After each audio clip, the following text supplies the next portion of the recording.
성경에서 죽음을 보지 않고 천국에 간 인물은 엘리야와 에녹 이렇게 두 명이 있습니다. 그중 에녹은 우리가 살펴보는 유다서에서도 언급되어 있는데요. 에녹의 기사는 많지 않지만 그 말씀들을 살펴보며 에녹에 대해서 파악해 보도록 하겠습니다. 그래서 전이의 유다서 가이드 4탄 에녹은 누구인가 시작합니다.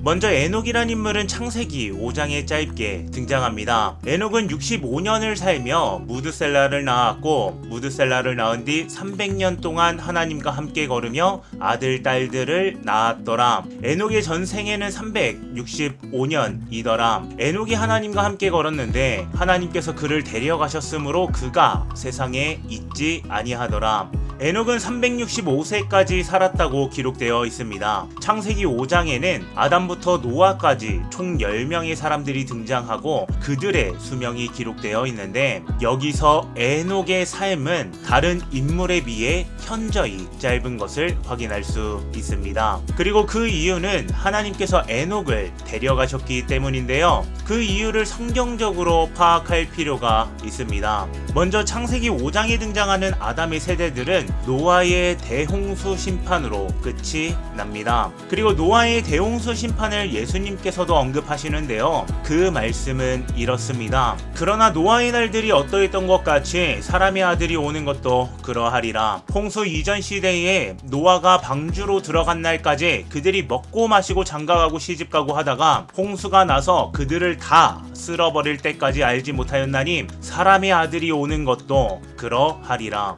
예수님의 재림, 즉 인류의 마지막이 대홍수 심판과 매우 유사하다고 이야기하는 겁니다. 그러니까 대홍수 심판은 인류의 종말의 하나님의 심판을 예표하는 사건인 거예요. 그래서 이것을 살펴보면 아담의 세대는 대홍수 심판으로 끝이 납니다. 우리가 살고 있는 세상은 하나님의 심판으로 끝이 납니다. 그리고 에녹은 대홍수 심판이 시작되기 전에 하나님께서 옮기시는 거예요.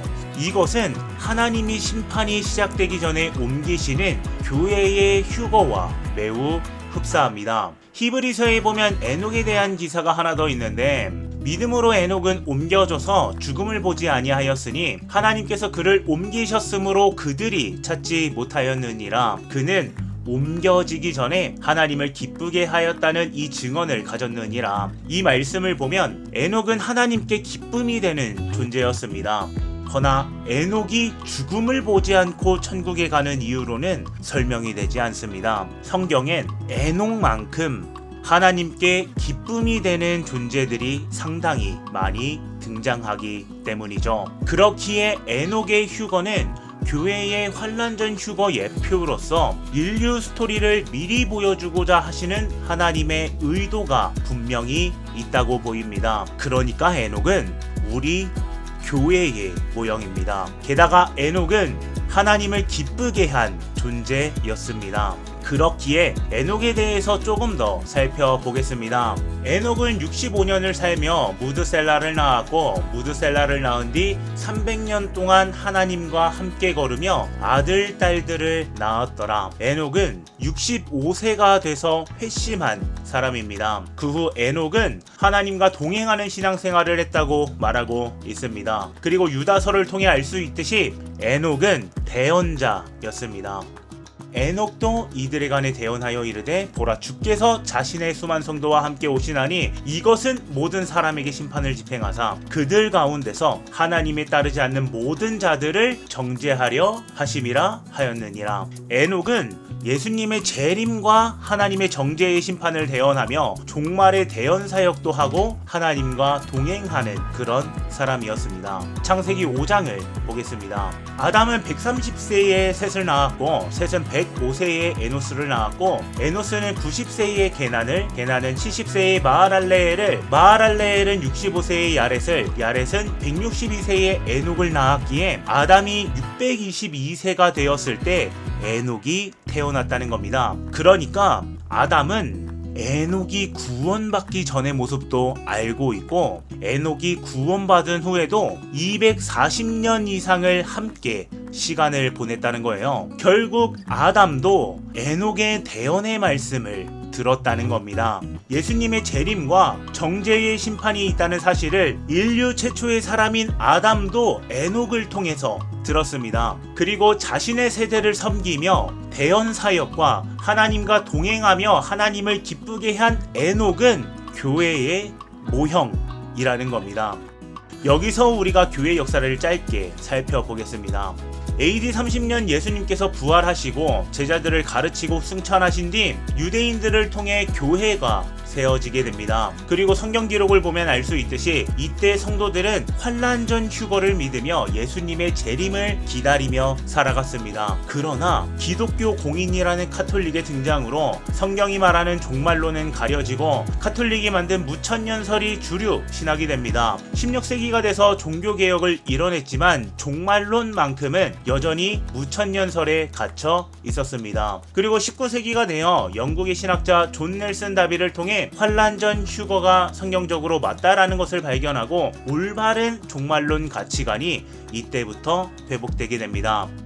에녹은 교회의 모형입니다. 심지어 에녹은 종말의 대언자였습니다. 교회 시대는 1세기부터 21세기까지 계속 존재해 왔지만 지금 우리는 어느 때보다 성경의 종말론에 대해서 잘 이해할 수 있는 시대에 살고 있습니다. 그리고 그것을 해석하고 전달할 수 있는 시대에 살고 있습니다. 그래서 에녹은 지금 우리 시대 교회의 모형에 더 가깝다고 말할 수 있을 것 같습니다.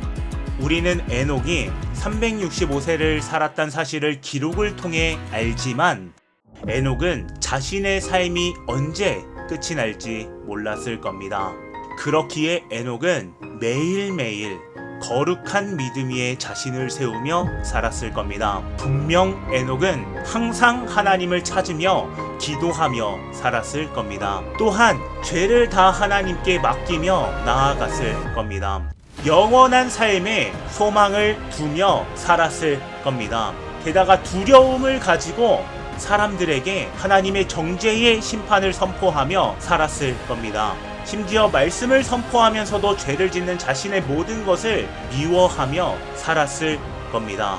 분명 에녹은 65세에 회심한 뒤 자신의 인생을 하나님께 올인했을 겁니다. 그 결과 에녹은 믿음장이라 불리는 히브리서 11장에 가장 많이 언급되는 그 말씀의 주인공으로 성경에 기록되었습니다.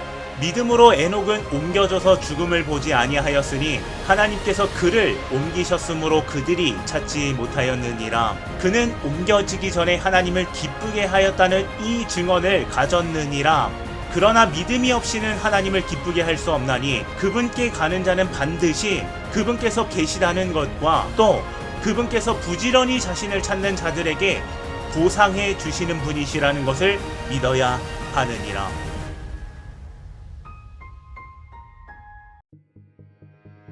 19세기 환란 전 휴거를 주장하는 세대주의 전천년설이 등장하고 20세기 이스라엘이 나라를 회복하며 성경의 말씀이 하나하나 성취되고 있습니다. 즉 진짜 종말의 때가 다가오고 있다는 겁니다. 허나 종말론에 대해 성경적으로 틀린 이론을 주장하는 교회들이 여전히 많습니다. 자신들이 세워놓은 교리를 위해 성경의 진실을 인정하지 않는 것은 비성경적이며 지난 영상에서 이야기한 가인의 길로 걷는 것이라 볼 수 있습니다. 성경은 분명 환난 전 휴거를 외치고 있습니다. 그렇기에 저는 성경을 믿겠습니다. 휴거의 소망으로 살아가겠습니다. 성경 말씀 하나 읽고 마무리합니다.